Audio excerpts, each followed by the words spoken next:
자, 다음 문제로 넘어가기 전에 가장 많이 나오는 실제 생활에도 많이 나오고 시험 문제에도 많이 나오는 솔레노이드를 한번 돌아보고 가도록 하겠습니다.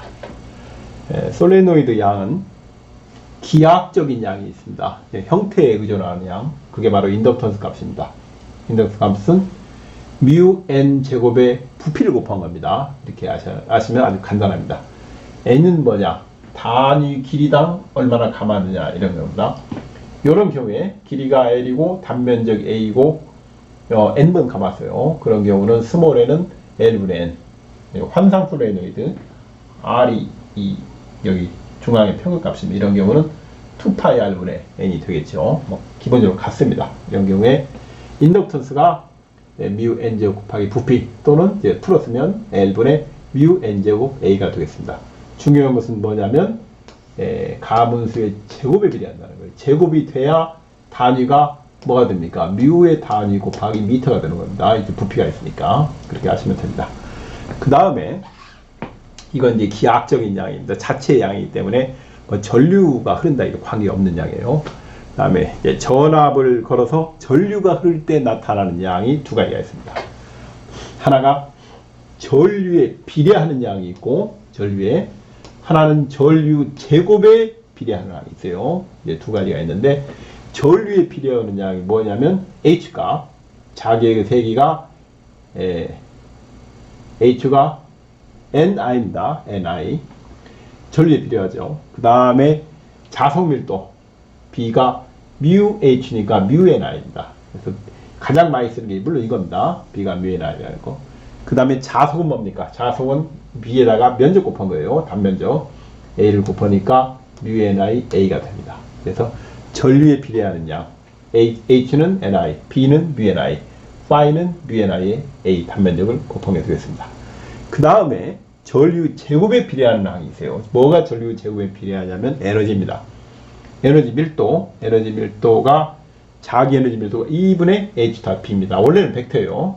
벡터인데 전기사 시험 정도 1학년, 2학년, 1학년 정도에서는 양쪽 방향이 같은 것만 다릅니다. 그렇기 때문에 그냥 곱해도 상관이 없습니다. H도 I에 비례하고 B도 I에 비례하기 때문에 둘은 I 제곱에 비례하게 됩니다. 그 다음에 또 2일 에너지가 2분의 1 Li 제곱이 돼요. 역시 전류 제곱에 비례합니다. 그래서 솔레노이드는 기하학적인 양이 있고 바로 이겁니다. 인덕턴스예요. 이건 기하학적인 양이고 두 번째가 전류에 비례하는 양 자계, 자석 밀도, 자석 그 다음에 전류 제곱에 비례하는 양 에너지입니다. 에너지 밀도와 에너지가 전류 제곱에 비례합니다. 그러면 이렇게 묻습니다. 전류 3승에 비례하는 건 없습니까? 전류에 4승 비례한다든가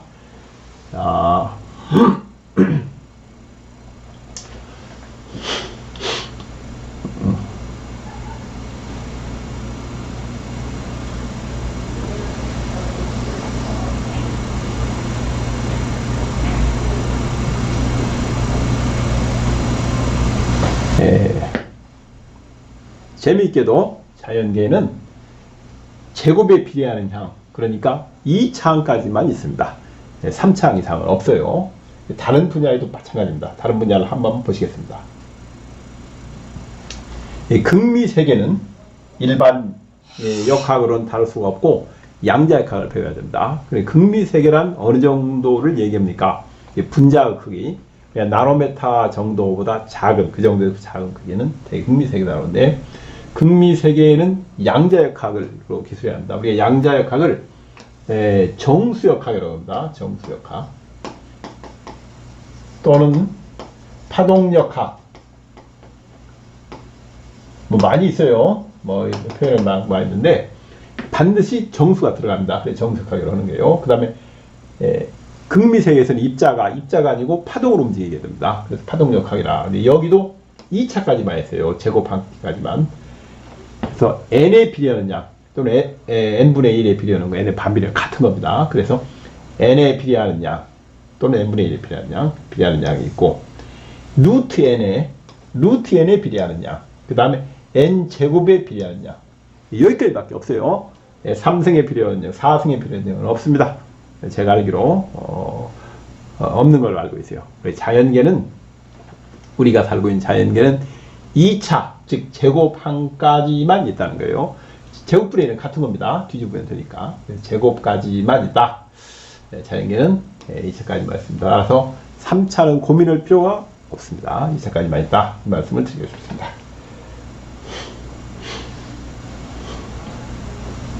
한 번만 더 보고 가겠습니다. 기하학적인 양이 있고 전류에 필요한 양이 있고 전류 제곱에 필요한 양이 있다. 이렇게 하시면 됩니다. 자, 이제 문제를 풀어보겠습니다. 비투자율 뮤알이 800이다. 원형 단면적 S가 10제곱cm다. 평균 자루 길이가 16파이 곱하기 10의 마이너스 2승이다. 환상철심이구나. 600 코일을 감고 이 코일에 1A 줄을 흘리면 전류 흘렸어요. 전류에 필요한 양이 나오겠네. 전류 흘리면 환상 내부 자성은 어떻습니까? 이건 전류에 필요한 양이죠. 어떻게 하면 돼요? 파이가 N, B입니다.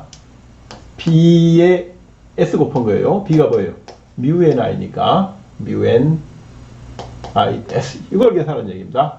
그러면은 이게 뮤 R, 뮤 제로에 N, L에 I, S. 이렇게 계산하면 됩니다. 한번 해보겠습니다. 뮤 R이 얼마입니까? 800 곱하기 4파이 곱하기 10의 마이너스 7승 곱하기 600 곱하기 1A 1A 뺀다. 그 다음에 S가 얼마입니까? 10이니까 10의 마이너스 3승 제곱미터입니다. 단위는 반드시 표준 단위 길이는 미터로 질량은 킬로그램으로 시간은 초로 다 바꿔서 계산합니다. 그래서 뮤 R, 뮤 제로, N, I는 1이니까 빼고 S 계산합니다. 그 다음에 L이 얼마예요? 16파이 곱하기 10의 마이너스 2승이네. 야, 그래서 파이를 넣어줬네요. 친절하게도. 이렇게 없어지고 4가 남네. 4가 나오면은 이렇게 하면 200이 되겠습니다. 200, 26, 10이네. 아, 24로 빠지는구나. 이건 아니네. 1번 아니면 3번이네.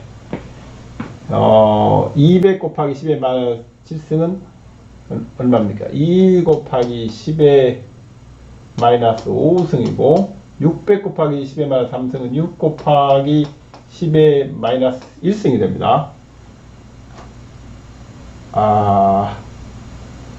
그리고 여기 2승이 있어요. 더하기 2승이 위로 올라와야죠. 그러면 얼마입니까? 26, 12에 10의 마이너스 4승이네.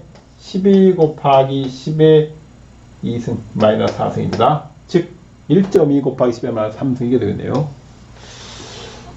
그래서 이 친절한 것이 혹시라도 약간의 실수로 생기기 위해서 이 보기를 구성할 때 마이너스 3하고 마이너스 5를 줬네요. 마이너스 3이 아니고 마이너스 4를 주면은 정답률이 떨어집니다. 실수할 수가 있어요. 그런데 실수하지 않도록 5를 주면 감사하게 생각합니다.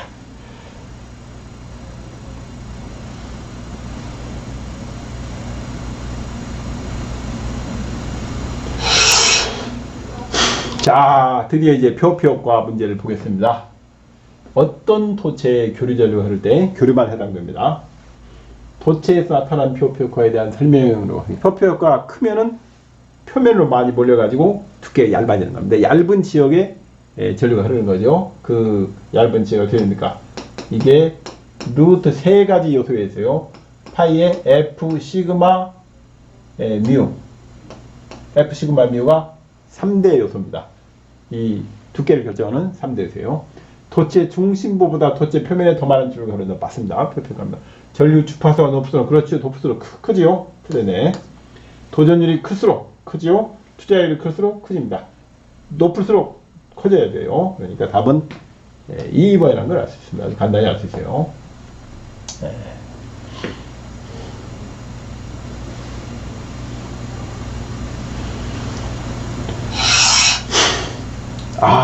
도전도, 이 전도도, 도전율 그런 뜻입니다. 시그마 값이에요, 이게. K가 6 곱하기 10의 7승, 단위 뒤진 겁니다. 그리고 투자율이 이렇게 줬다.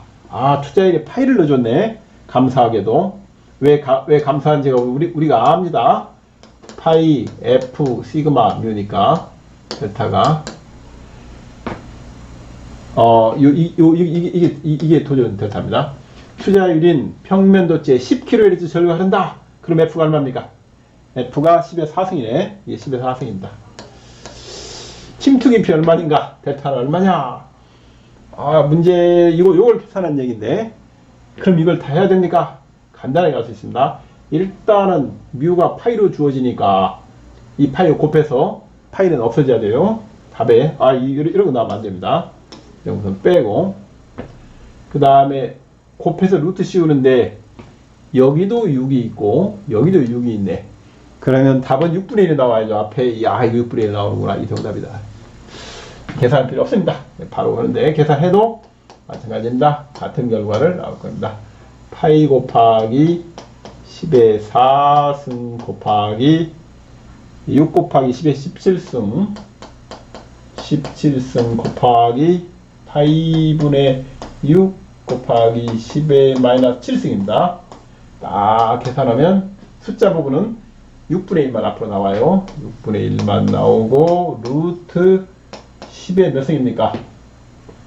7, 17에 딱 보니까 10만 남으니까 여기 14승이네. 그러면 6분의 1 곱하기 10의 마이너스 7승. 이야, 미터입니다. 우리가 계산하기 쉽습니다. 이렇게 친절하게 파이분의 줬다. 계산하기 쉽게 하게 되었습니다. 문제를 보는 순간에 1번이 답이라는 걸 우리가 알 수 있어요.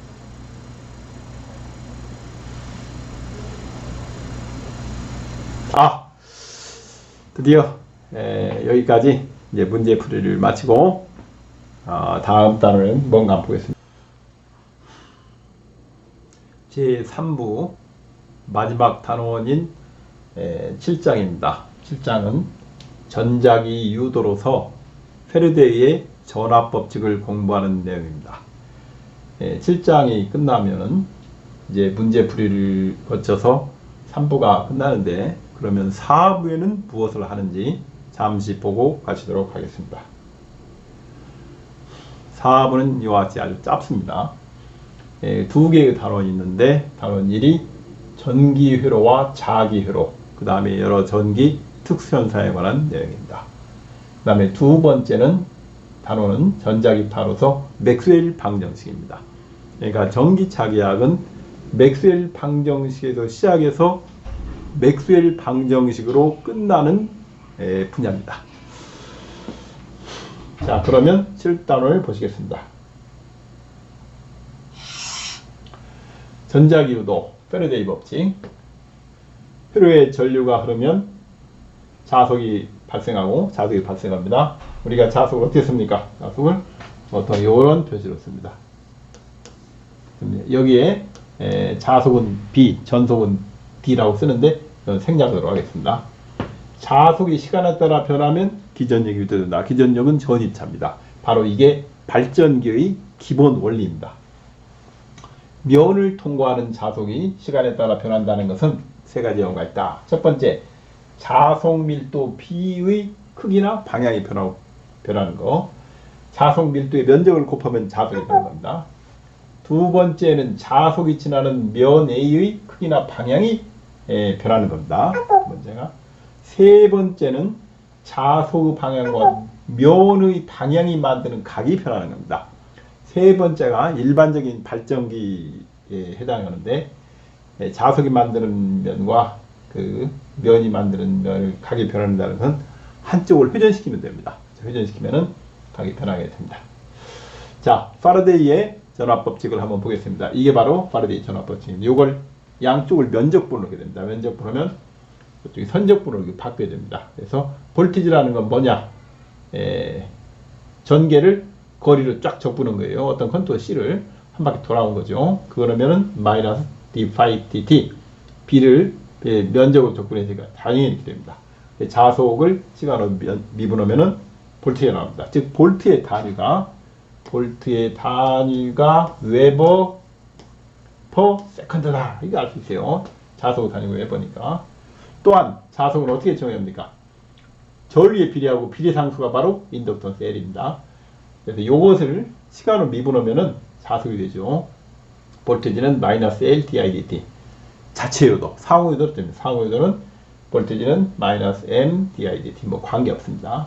이것이 이 지배식이 됩니다. 이것이 지배식이다. 우리가 보통 그렇게 얘기합니다. 전기, 축전기에서 마찬가지였어요. 축전기에서 우리가 돌이켜보면 Q가 C, V였어요. 도체판에 쌓이는 전하는 볼티지에 비례합니다. 비례상수가 C였습니다. 이것도 시간으로 미분하면 Q를 전하량을 시간으로 미분하면 뭐가 됩니까? 전류되죠. I는 C dV dt. 이게 바로 지배식입니다. C의 지배식, L의 지배식입니다.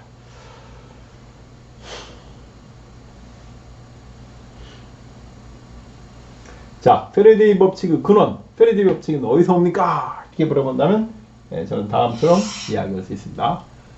자, 우리가 역학에서 운동량 보존 법칙이라는 게 있어요. 운동량 보존 법칙은 공간의 대칭 개념에서 옵니다. 운동량 보존 법칙은 공간 대칭, X, Y, T축의 대칭 개념에서. 그 다음에 에너지 법칙은 뭡니까? 에너지 보존 법칙은 시간 대칭 개념에서 오는 거예요. 시간이 흘러도 계속 대칭성을 유지되면 우리가 에너지 보존 법칙을 합니다. 따라서 그러면 에너지와 가까운 개념인 전이에요. 전이 가깝죠. 왜 그러니까?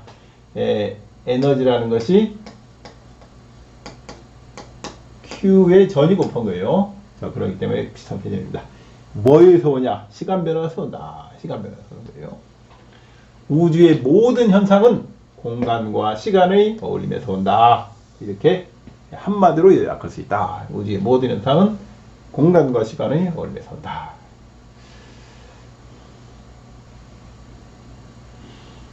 자, 이 예를 한번 들어봤습니다. 제가 예, 한번 들어봤는데 무슨 문제냐?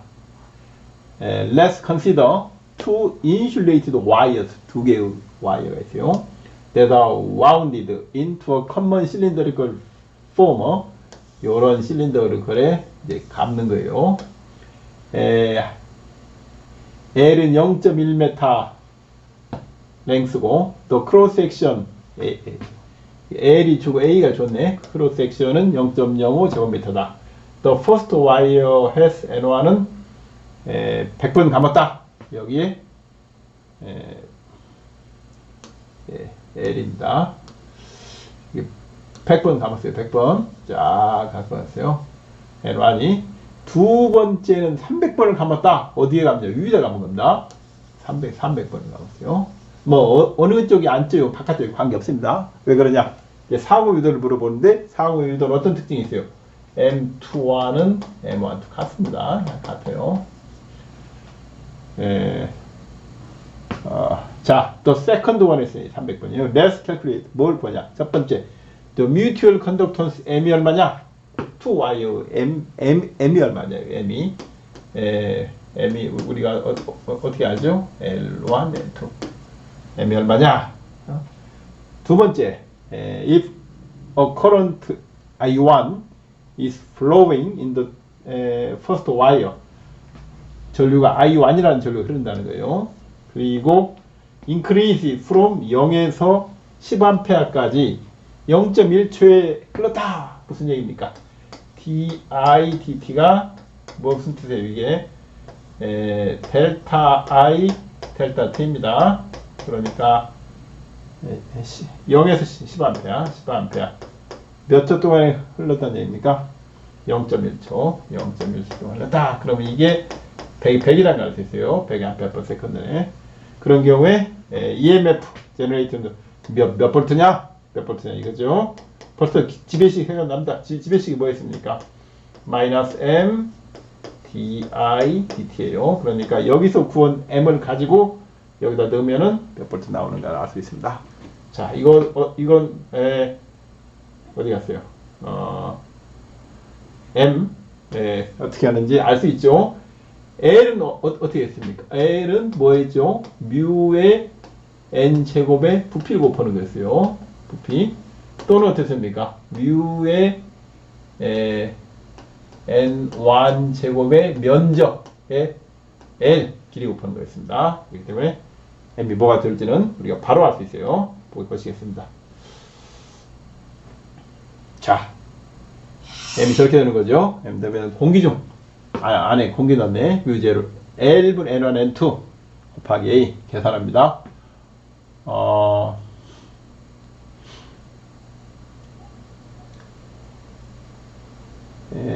N1이 100, N2가 300, 면적 0.05, L이 0.1m, 0.1m입니다. 뮤제로가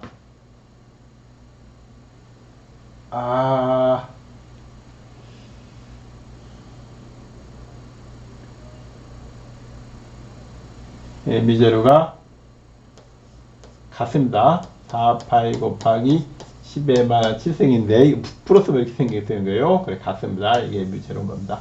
이걸 계산해요. 이걸 딱 계산하면 얼마 나오냐? 헬리로 나와야죠. 0.0188 헬리. m의 값 헬리입니다. 그래서 이와 같이 나옵니다.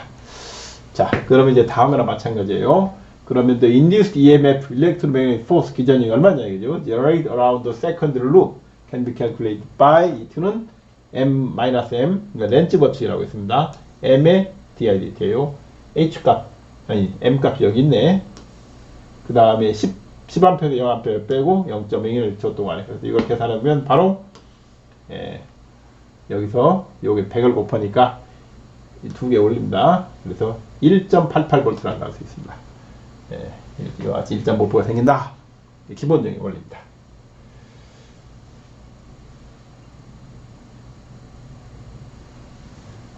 자, 이제 기전력이 어떻게 생기는가를 보겠습니다. 원래 우리가 일렉트로모티브 포스를 기전력이라고 하는데 EMF라고 하고 단위는 뭐예요? 단위는 볼트입니다. 그 력으로 끝나면은 뉴턴인 경우가 많지만 항상 그런 것이 아니죠. 그래서 아닌 경우도 있습니다. 그래서 이와 같이 N극과 S를 고정하고 이 면적을 돌리는 거예요. 이 면적이 A입니다.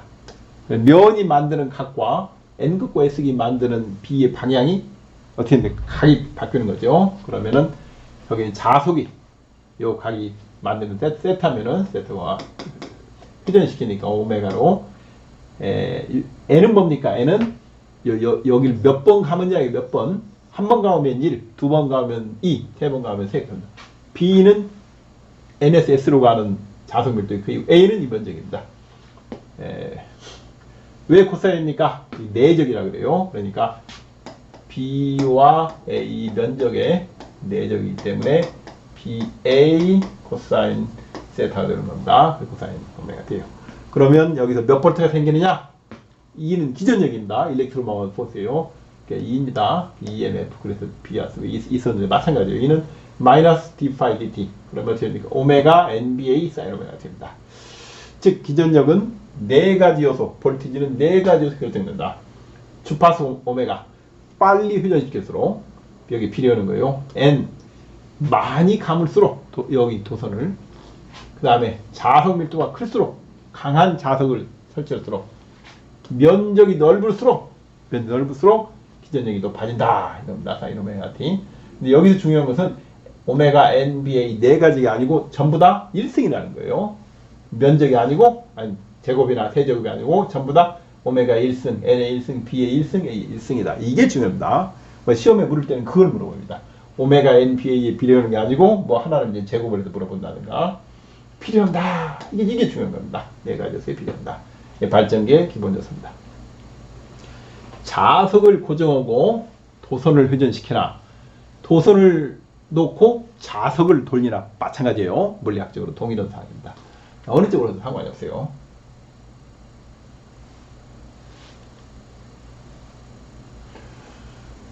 자, 이건 이제 조금 다른 경우인데 고등학교 책에 나오는 겁니다. 고등학교 책이에요. 이와 같이 자석이 있어요. 이건 뭡니까? 여기 칠판으로 들어가는 방향이에요. 우리가 통상적으로 화살표가 있어요. 화살표가 여기 이렇게 생겼죠. 그래서 이쪽에서 보면 앞에서 보면 이렇게 되어 있습니다. 뒷면서 보면 이렇게 생겼어요. 되겠죠. 그래서 X표라는 것은 들어가는 거. 만약에 점 그랬으면 나오는 겁니다. 이 들어가는 거예요. 딱 놓고 도선을 딱 도선 이게 조금 어긋났는데 여기에 그 저항을 넣은 겁니다. 하나 여기 있는 건 보통 책은 여기 있는 걸로 되어 있어요. 또 여기 있는 걸로 관계없습니다. 도선에 저항을 넣으세요. 저항을 딱 넣고 요 길이가 L입니다. 그리고 어떻게 잡아다니느냐? 요 면에 그러니까 자속 면의 수직으로 잡아다녀요. 수직으로 쫙 잡아다니면은 여기 전류가 흘러요. 전류가 왜 전류가 흐르느냐? 요 안을 통과하는 자속이 얼마냐면 BLX입니다. B가 뭐냐면 요 자속의 크기 L은 뭐예요? 요 여기서까지 길이가 L입니다. X는 뭡니까? X는 변수입니다. 여기서까지가 X예요. 여기서까지가. 딱 이걸 쫙 잡아다녀요. 그럼 어떻게 됩니까?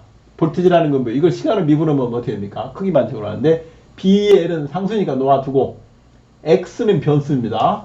즉 dx dt가 V가 되는 거예요. 그래서 B라는 볼테이지가 생깁니다. 볼테이지라는 게 뭐예요? 테슬라 미터 퍼 섹 이렇게 되는 겁니다. 그래서 테슬라 미터 제곱 퍼 섹. 테슬라 미터 제곱이 뭐예요? 웨버죠. 웨버 퍼 섹예요. 그러니까 맞다는 것을 바로 확인할 수 있어요. 여기서 중요한 것은 읽으면서 얘기했습니다. 길이 L의 도체가 자속을 속력을 가지고 통과할 때 도체의 양 끝에 저를 사용합니다. 양 끝에 그러니까 폐회로가 아니고 일반적으로 이런 막대기를 가지고 어떤 잡아다녀도 마찬가지입니다. 마찬가지예요. 저희 상에다 손으로 잡아다녀 도선 내부 자속이 줄어들려고 하면 이걸 쫙 뺍니다. 그럼 어떻게 돼요? 요 내부의 자속이 줄어들죠. 그러면 어떻게 전류가 흐르느냐? 중요합니다. 렌치의 법칙에 하여 외부 변화를 반대해요. 자속을 증가시키는 방향으로 전류가 흐른다. 그러니까 쫙 들면 어떻게 돼요? 저 자속이 줄으니까 안 줄으려면 잡아다닐 때 어떻게 돼요? 이러면 안 되고 역시 마찬가지로 해야죠. 그래서 전류가 요렇게 흐려야 되는 거예요. 요렇게 잡아다니면 전류가 요렇게 전류가 흐려야 되는 거예요. 이렇게. 그래서 요와 전류가 흐르게 되는 겁니다. 손으로 밀어 도선 내부 자속을 증가시켜 놓으면 이걸 반대로 밀어요. 밀면 어떻게 됩니까?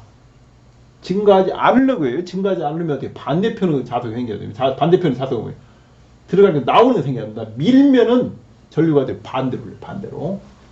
만약에 민다 여기서 그러면 전류가 이렇게 생겨야 됩니다. 그래서 요게 자속이 이렇게 돼서 이제 줄어들어야 되는 거예요.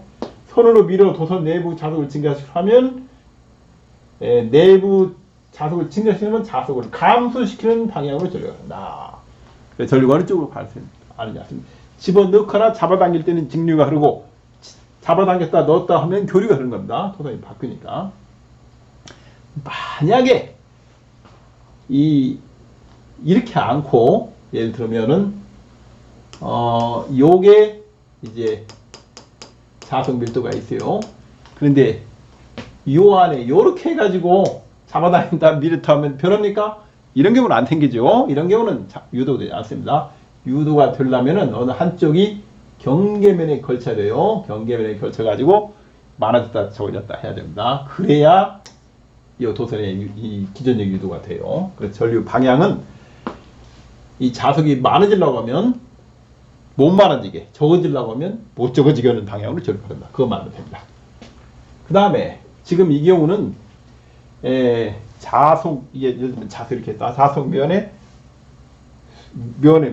자석이 이렇게 있어요. 자석면에 수직으로 이걸 이동시키는 거예요. 수직으로. 수직이 아니고 각도를 가지고 이동시키면 어떻게 되느냐?